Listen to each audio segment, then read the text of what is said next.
Sir, जो जनसभा लगा हुआ है उसका क्या मुख्य उद्देश्य है, हम आपसे जानना चाहेंगे। यहाँ जो जनसभा लगा है, यहाँ के जो अस्थाई निवासी हैं उन लोगों के द्वारा लगाया गया है। पिछले कई महीनों से, मतलब 15 जनवरी के बाद से, जब से ये आया है कि चुनाव, मेयर और डिप्टी मेयर का चुनाव जनता के द्वारा चुना जाएगा, तो मेरे ऊपर लोगों का भारी दबाव है, आशीर्वाद है, प्यार है कि आप इस चुनाव को लड़ें और लड़ के जीतें। और इसी तैयारी के क्रम में यहाँ मीटिंग का आयोजन किया गया, सब लोग आयोजन किए हैं और डिप्टी मेयर चुनाव को लेके ही ये पूरी तैयारियां चल रही है। और इस तरह कई तैयारियां पहले भी शहर में अभी होते आया है और जो जगह बचा हुआ है हम लोग सब जगह जा रहे हैं और सब जगह तैयारी में लगे हुए हैं। डिप्टी मेयर चुनाव के लिए ही ये जनसभा लगा है। कितना समर्थन करते हैं सरकार के फैसले का, जिसमें सरकार ने सीधे तौर पे इस बार जनता को मेयर और डिप्टी मेयर चुनने का फैसला दिया? नहीं, इसमें तो हम 100% समर्थन करते हैं, क्योंकि पहले मेयर और डिप्टी मेयर का चुनाव वार्ड पार्षदों के द्वारा हुआ करता था। आपसे भी ये बातें छिपी नहीं है कि चुनाव कैसे होती थी, चुनाव का प्रक्रिया क्या था। कई बार अखबार में आया हॉर्स ट्रेडिंग, आप लोग समझ ही रहे हैं। तो इसीलिए सरकार ने फैसला लिया कि और 2 साल के बाद फिर उन्हें पद से हटा दिया जाता था। इसलिए सरकार ने फैसला लिया कि मेयर और डिप्टी मेयर को जनता सीधे वोट करेगी। इसलिए एक और इसका फ़ायदा है, जैसे शहर में मेयर और डिप्टी मेयर बनना एक बड़ा पद है, लेकिन डमी रहने के कारण, पार्षदों के द्वारा चुनने के कारण उसका वैल्यू नहीं होता था। अब कहीं भी थाना फ़ोन करें, दरोगा जी आपका बात नहीं सुनेंगे, डीएसपी साहब, एसपी साहब तो दूर गई, कमिश्नर साहब बात नहीं सुनेंगे कि पार्षद के द्वारा चुन के भेजा गया है।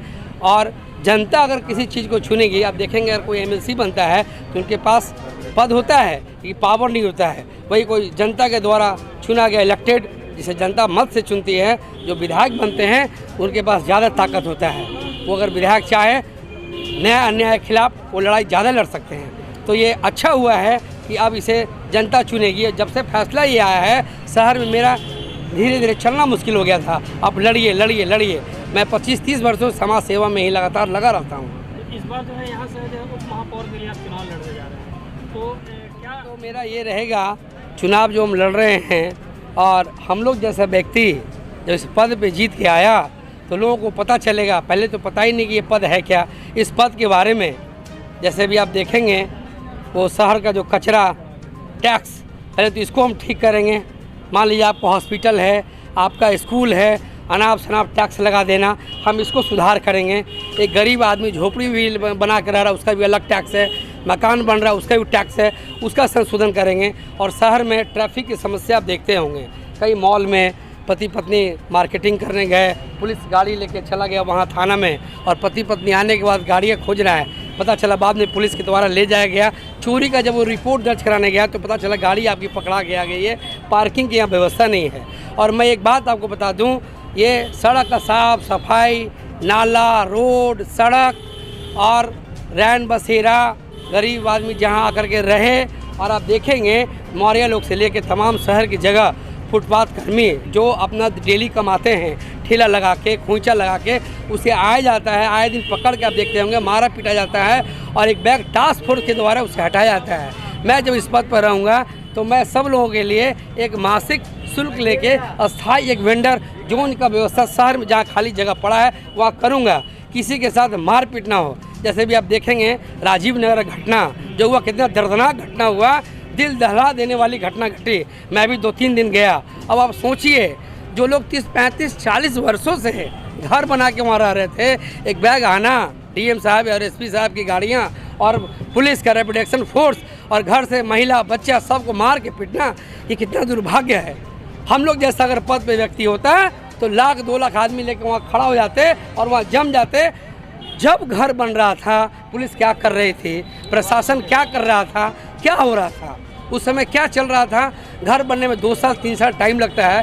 पूरा एक जीवन आदमी कमा के रोजी रोटी उसके अपना पैसा काट के घर का निर्माण करता है और 20-25 साल बाद सामान फेंक दे, घर तोड़ दे, लाठियां से मारे। ये कितना दर्दनाक हादसा है। और एक बात मैं आपको और बता दूं, इन सब चीज़ों के अलावा मैं जब इस पद पर रहूँगा तो इस शहर में आप आए दिन देखते होंगे दारू के नाम पे, शराब के नाम पे पुलिस प्रताड़ित करती है, लोगों को पकड़ लेती है, पकड़ती है। उसके बाद चुनाव को लेकर के आप मुख्य रूप से जो है पटना वासियों से क्या कहें? ये चुनाव को लेके मैं पटना वासियों से मैं कहूँगा कि आए दिन चुनाव का जब माहौल आता है, जैसे बरसात का मौसम आता है, तो आप देखेंगे मेढक तुरंत निकल के वो टहलना शुरू कर देता है और वापस जैसे बरसात ख़त्म हुआ वो लोग ऐसे ही अपने जगह पे चले जाते हैं। तो लड़ने के लिए तो ये स्वतंत्र है, कोई भी लड़ सकता है, कोई भी लड़ सकता है, बहुत लोग लड़ेंगे। लेकिन मैं लोगों से मैं अब आशीर्वाद मांगता हूँ कि मैं बचपन से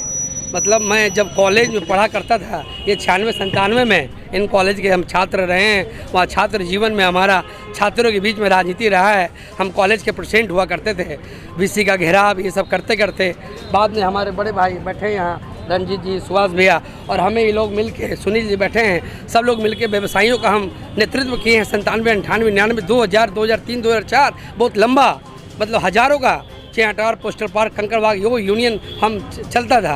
और इसी क्रम में समाज सेवा करते करते सब लोगों ने कहा कि नहीं, आपको चुनाव लड़ना है। और इतनी बड़ी चुनाव लड़ना मेरे बलबूते की बात नहीं थी। लेकिन शहर के तमाम लोग, इस शहर के तमाम पढ़े लिखे लोग, चारों तरफ से 75 वार्ड के लोग मेरे पीछे लगे हैं कि नहीं, एक अच्छे व्यक्ति को चुनाव जिताना है, ये उनकी जवाबदेही है। और तभी मैं लड़ने को तैयार हुआ हूँ और तब चुनाव का तैयारी चल रहा है। हम आशा करते हैं कि इस बार जो है महापौर के पद पर पाएँ और यहाँ की जो यहाँ पे जो हालत है उसको सुधारें। हमारे साथ बनने के लिए आपका बहुत बहुत धन्यवाद। चलिए, मैं आप लोगों को भी